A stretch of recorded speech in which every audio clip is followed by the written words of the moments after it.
Hello everyone. आप सभी का फिर से स्वागत है प्रीतम हिंदी हॉरर पॉडकास्ट में। आज हम जिस कहानी की बात करने वाले हैं वो कहानी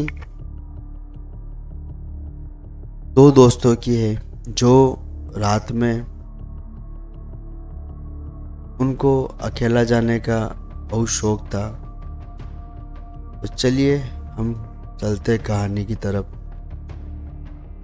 रवि और उसके दोस्त मनोज को एक जरूरी काम से रात के 12 बजे हाईवे से गुजरना पड़ा।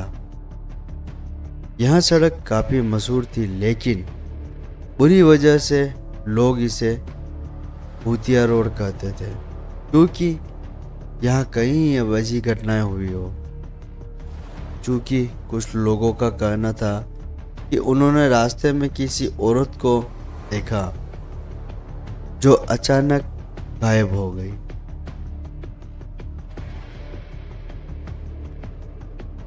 तो कुछ ने कार में अजीब आवाजें सुनने का दावा किया।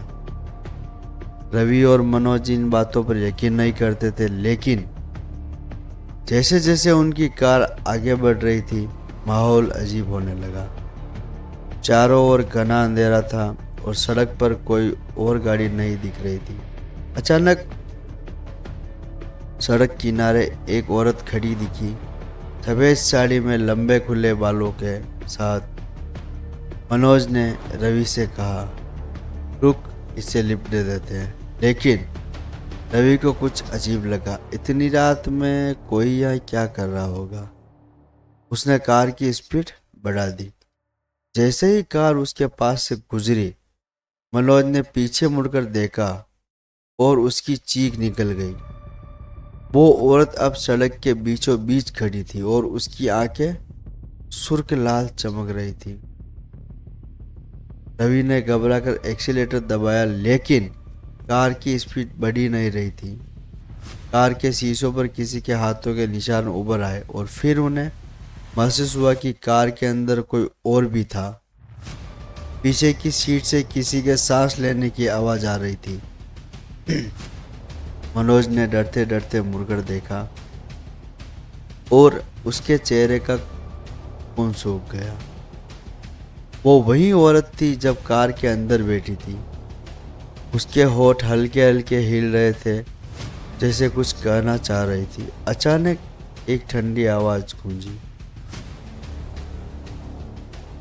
यहाँ कोई नहीं बचता। रवि ने पूरी ताकत से कार भगाई और कुछ ही मिनटों में वो भूतिया रोड से बाहर निकल आए। कार के शीशे झाँक कर देखा तो अब वहाँ कोई नहीं था, लेकिन कार की पिछली सीट पर गीले बालों के कुछ गुच्छे पड़े थे। क्या यह सिर्फ एक भ्रम था या सच में उस सड़क पर कोई आत्मा भटक रही थी? आप क्या सोचते हैं?